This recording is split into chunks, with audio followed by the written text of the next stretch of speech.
Hello, the internet. Nice to see you again. Um, First, acknowledge the weirdness. If I look at you, you're the camera, it looks like this. If I look at what I'm recording, it looks like I'm a crazy person who's not making eye contact with you. So just to acknowledge that weirdness, I'm not going to remember to look at the camera the whole time. Um, but I'm here today to talk about my disc selection woes a little bit. And exciting new news, I'm officially doing the YouTube guy thing, and I have an affiliate link with a really cool online store that sells disc golf stuff. So they're called Breaking Aces. I've used them twice now to buy some Infinite Discs Dynasties, which are money.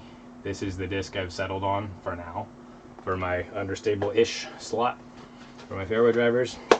Took me a long time to find something that I'm excited about trying, so I'll go over my progression. I've got a pile of discs here. But I wanted to let you know about that affiliate link. I'll make the link available in the description below. So that's just a way that you can get some discs if you needed to get some discs anyways, and they'll kick me a little bit so you can, not go out of your way too far and be supporting me a little bit at the same time. So if you're able to do that, thank you very much. They have over 700 discs in stock right now from a lot of different manufacturers, so there's a good chance they have what you're looking for. Sadly, they just ran out of Dynasties because I bought the last ones they had, so shoot them an email and let them know they should restock those. But let's jump into it. So a while ago, like a couple months, half a year ago, I have these two relatively beat up DX Birds. They both weigh 167, and these are like, they're magic to me.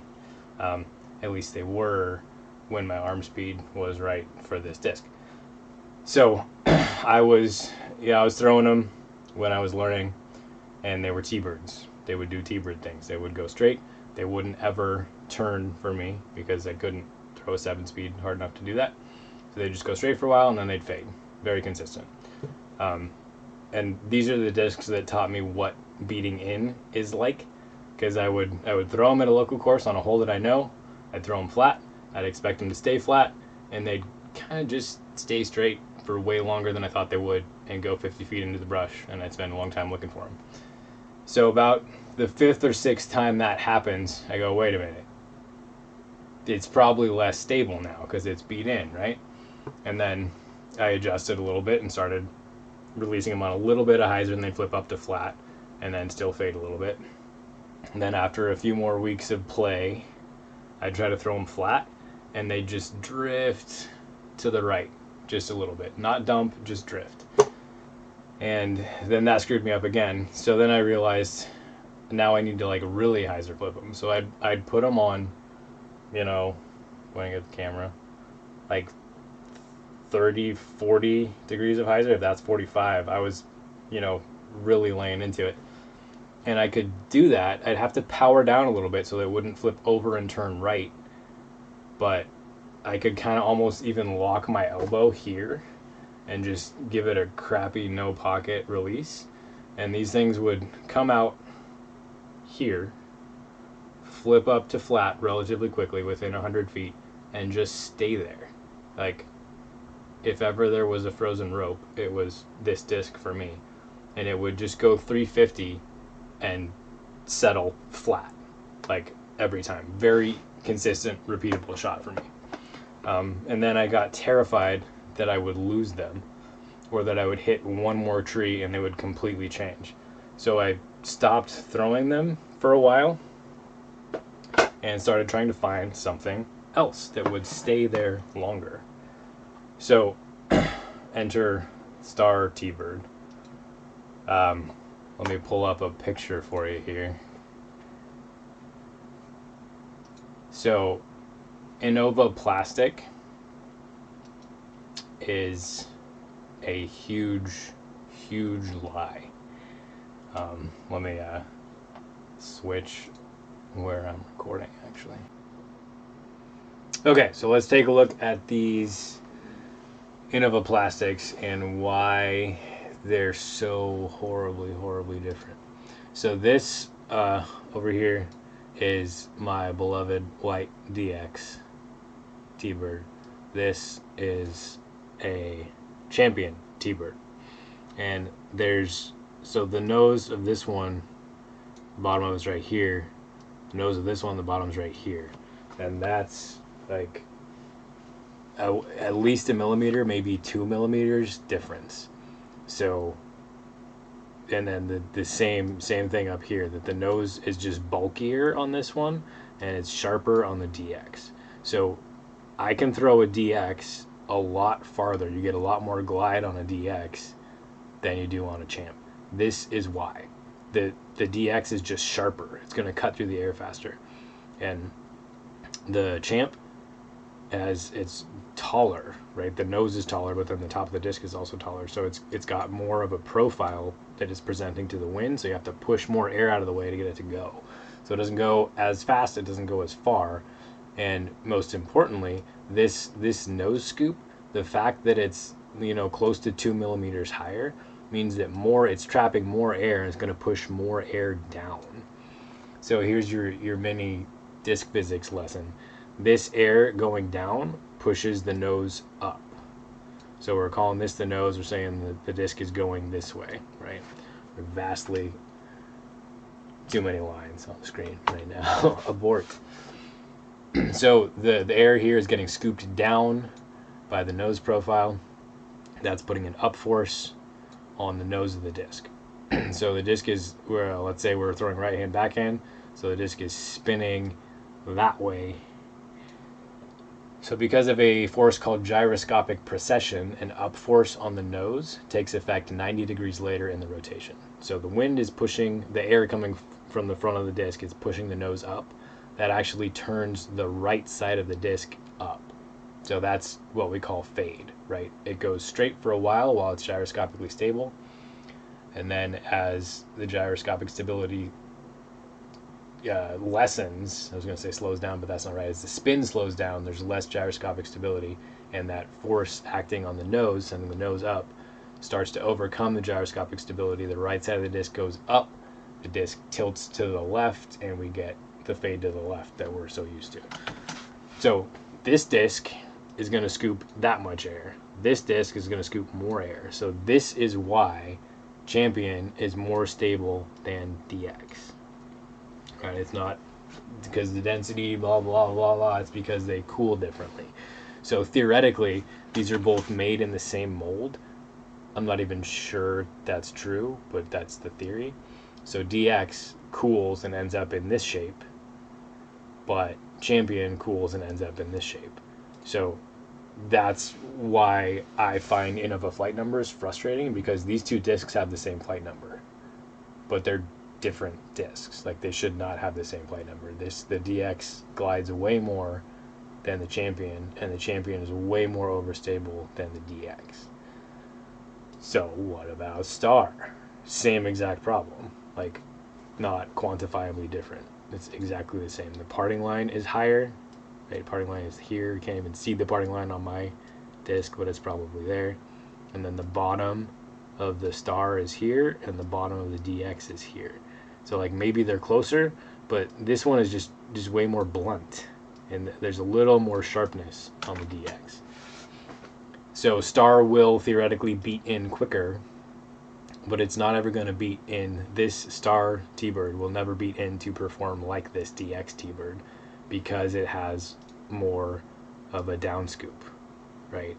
This is going to catch more air, it's going to get more up force on the nose, it's going to fade sooner and more. So it just seems like sloppy to me that Innova puts the same flight numbers on both of these discs and expects you, the consumer, to figure it out. So if you pop on Reddit and, you know, search for 10 seconds on which plastic is more stable than which, you'll get like 20 million different hits of people arguing about, you know, what's what. And I think the manufacturer should do that if they cared about the customer as much as they should. But they don't have to, because we buy their stuff anyways. So, well, maybe you make the argument that that's just my magical DX disc that's beat in and it's hit a bunch of trees and the nose is like curved down more. Sure, that makes sense. That is a thing that happens. But this is a relatively new DX T-Bird. It's a little sharper, right? It's not so much junk on the rim, but it's still got the same issue, right? There's still a 1.5 millimeter difference in the parting line and just where the nose is. The nose on Champion is just higher. So even between new DX and Star, they're still different discs as far as I'm concerned. So that is the end of my rant. Thank you for listening. So I got rid of the T-Birds. I tried Champ T-Bird, Star T-Bird, both off the shelf, not at all what I wanted. I'm still working with these. I'm going to try beating them in a lot and see if they turn into more what I was used to with the DX. I don't think it'll happen because they're wider discs. I have to push more out of the way, so it's going to be different. So I gave up on that plan temporarily. I tried a bunch of other Innova stuff, sidewinders in different plastics, Star and Champ. This is supposed to be a -3. Throwing 9 speeds, I could turn them all day. Throwing the Champion, dead flat, a little bit of fade. So again, frustrated with Innova flight numbers. This is not a -3 off the shelf for a 9-speed arm. Absolutely not. It's way overstable. Same with the Star. Gave me pretty much the same results. My understanding is that Star will beat in a lot quicker than Champ. But jury's still out. I have each of these in different weights, and I've been playing with them, so maybe I'll get you an update on that at some point when I beat them into where they've actually changed a decent amount. But these were way too overstable off the shelf, and as cool as I think it is to cycle things, I don't want to spend, a year or half a season beating these in to make them what I want. I do, but I also want something that's what I want right now. So if a -3 isn't enough, maybe a -4 is enough. So I tried Roadrunners in Star and Champ. Same results. Like, still very, very, very stable. Maybe a little tiny bit of turn, but not enough to make shot shaping useful.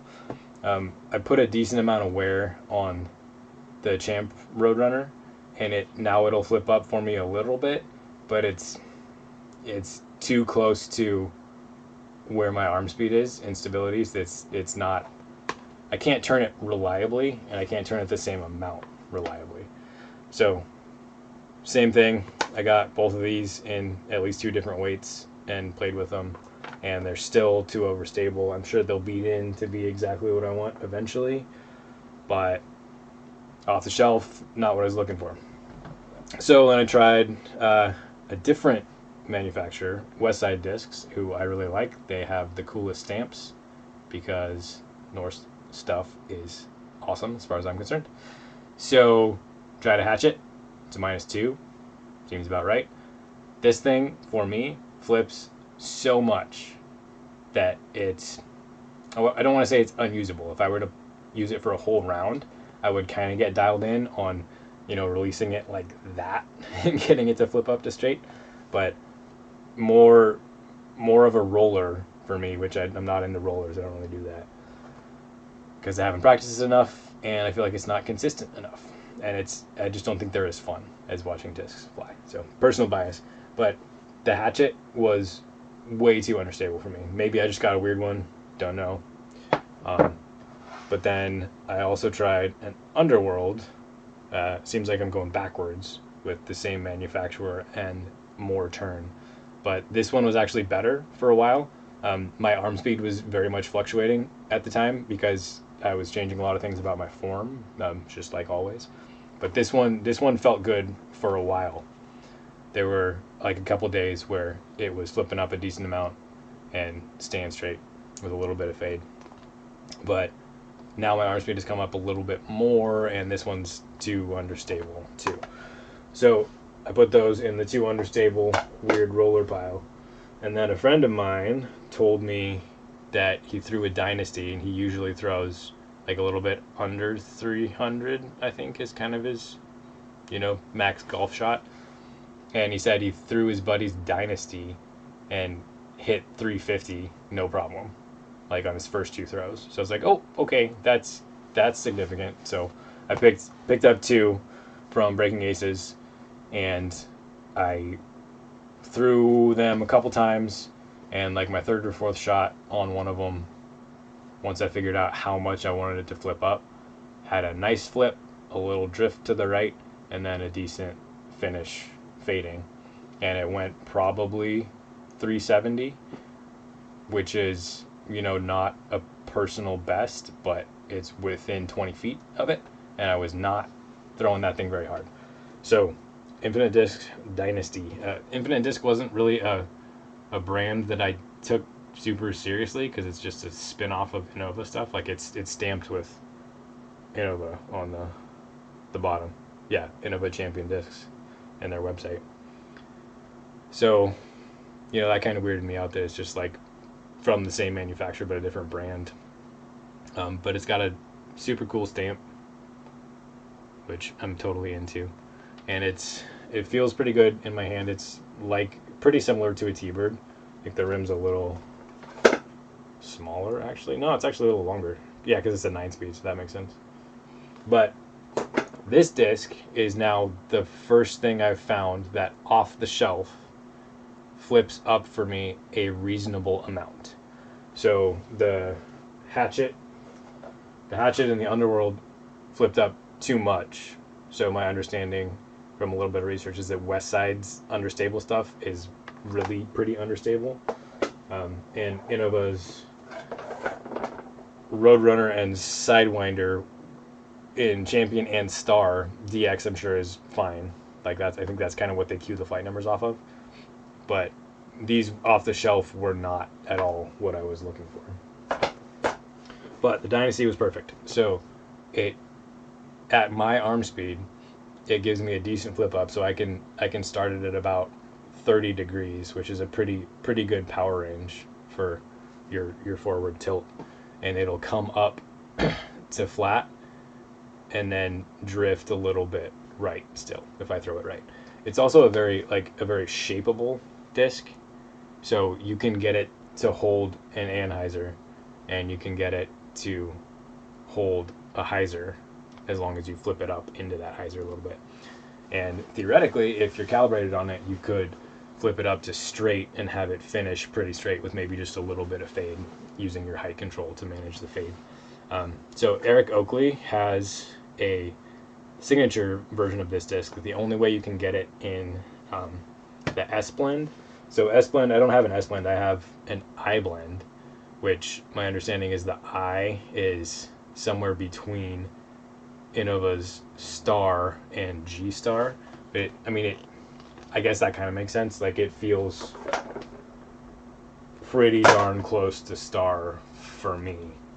But it should beat in a little faster. And then I got a bunch of them in the Champion plastic. It's not Champion. Well, it is Champion because it's the same manufacturer, but they call it C blend. So I got a bunch of these. So these are the last 4 that they had. Sorry. But hopefully they'll restock them soon. Especially if you guys ping them and ask them to do so. Yeah, so I got a bunch of them because I like having multiples to practice field work. But I'm excited about this disc because I think it'll be kind of like a 9-speed river for me. So for a while I was throwing rivers a lot for the same reason, that they're really shapeable. You can flip them up to straight and have them stay straight. You can have them stay on anhyzer, or you can flip them up and have them stay on a hyzer. So you can kind of get all of your shot shapes out of one disc if you have something that has some flip up and has a little bit of stability too. So that's about all I got on that. I can show you the Breaking Aces website real quick.